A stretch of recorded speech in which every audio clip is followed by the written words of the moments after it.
Hello everybody and welcome to Simon Security Expert, and if you're anything like me, you might enjoy the history and the evolution of certain security products. So today we're going to be going over burglar alarms and the history and the evolution of those systems, how they can go from something like this to a much smarter security solution just like this with things like app control and smart devices. So let's get into it. You see, modern burglar alarms are incredibly reliable. You've got all sorts of different types of sensors, instant notifications to your phone and motion detectors that can tell the difference between a person and a pet. You know, it's impressive technology these days. But the thing is, burglar alarms didn't always look like this. In fact, the very first burglar alarm was invented about 170 years ago. I was actually quite amazed when researching for this video that it goes back that far. But to be honest, it was pretty basic.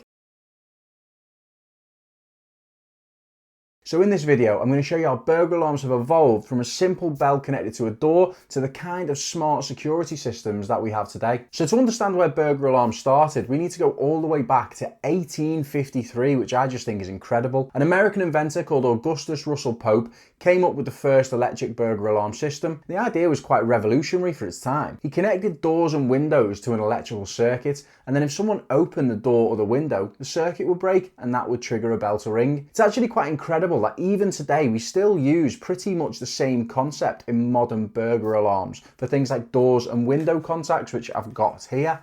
They work in a very similar way. When the magnet moves away from the contact on the door or the window, it breaks the circuit, which is a reed switch in here, and tells the alarm panel that a zone has been opened. So in a way, the core concept hasn't really changed. But it does mean that the first burglar alarm was basically an electrical tripwire connected to a bell.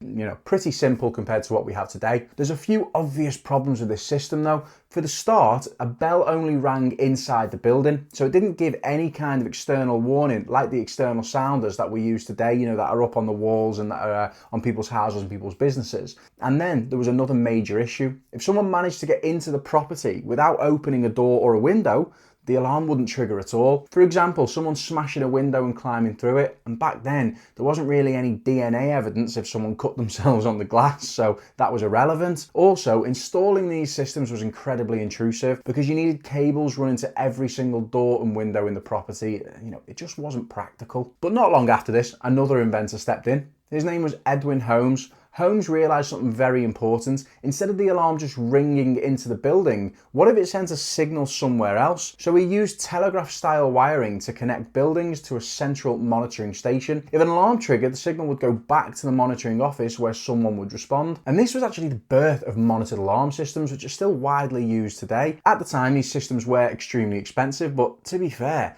monitored alarm systems right now are still extremely expensive. They were mainly installed in banks and businesses, which makes sense when you think about it. Banks were a big target for criminals, and in some cases burglars were even tunneling underneath buildings to try and break into the vaults. So having some form of early warning system was incredibly valuable. You know, banks were cash heavy, that's why they were such prime targets. For a long time, burglar alarms mainly focused on protecting doors and windows, but eventually people caught onto the problem that we touched on before, which is that if you only protect entry points, once someone's inside the building, there's nothing detecting them moving around.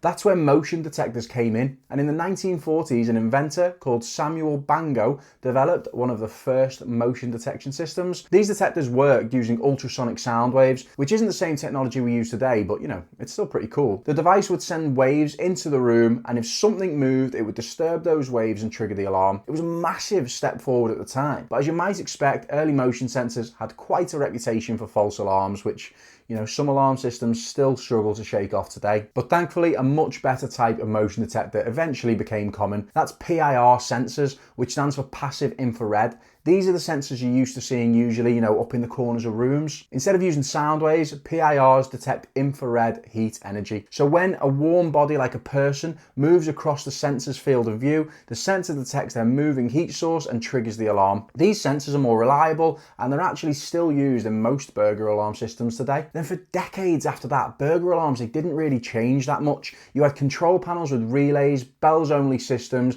and the option of monitored alarms, but they were still all wired wired systems, which meant installing one involved cables running everywhere. There's through walls, under floors, all across the property. For the first few years of my career, that's what actually I did every single day, and it can be quite disruptive and expensive simply due to the time it takes to install. Everything really started to change with the arrival of wireless alarm systems. For wireless alarm systems to work properly though, battery technology needed to become more reliable first. So once alkaline batteries improved, wireless alarms started becoming more practical. There are even some early wireless systems that my dad installed years and years ago, like DSC alarm systems. They used 4 AAA batteries inside the motion sensors, and incredibly, some of those systems are still out there today and we service yearly. Have been working perfectly for 20 to 25 years. They're incredibly solid systems. In some cases, they're actually more reliable than some of the wireless systems you see on the market today. See, once wireless technology became reliable, everything changed. Instead of wires, sensors could communicate using radio signals. This meant alarms became much easier to install and less intrusive, and that's really where the wireless alarm systems started becoming very popular. Today, in the last 10 years, burglar alarms have evolved again, mainly thanks to the internet. Most modern systems are completely wireless, especially in homes and small businesses. You can connect them to your smartphone, get instant alerts, instant triggers, and control the whole system remotely. This has also made a form of monitoring far more accessible. You see, instead of paying large monthly fees for someone else to monitor your alarm, many people now monitor their own system just through their phone, through the app. And realistically, a lot of people prefer being the ones monitoring their own security setup. But the core idea of a burglar alarm hasn't really changed. It's still about detecting an intruder as early as possible and alerting people. What has changed massively is the technology and the options behind it. This is what allowed alarms to become more reliable, more accessible, reduce false alarms, and detect intruders much earlier. The rise of smart wireless security systems has also opened the market up to DIY installations. People no longer have to pay large installation costs to a security company if they don't want to anymore. They can install the system themselves. That's the principle behind the Godfather security system. It's a wireless intruder alarm system designed so people can install it themselves by following the simple how-to videos. You can go to the website, order the equipment you need, follow the easy installation guide, and have the whole system up and running well before lunchtime. It's based on wireless sensors, instant phone notifications, and importantly, there are no forced subscription fees for the app. And there are more sensors and camera integrations planned for the near future as well. If you're interested in the DIY smart security system, I'll leave a link in the description so you can take a look. So when you look at how burglar alarms started, basically a bell connected to a door,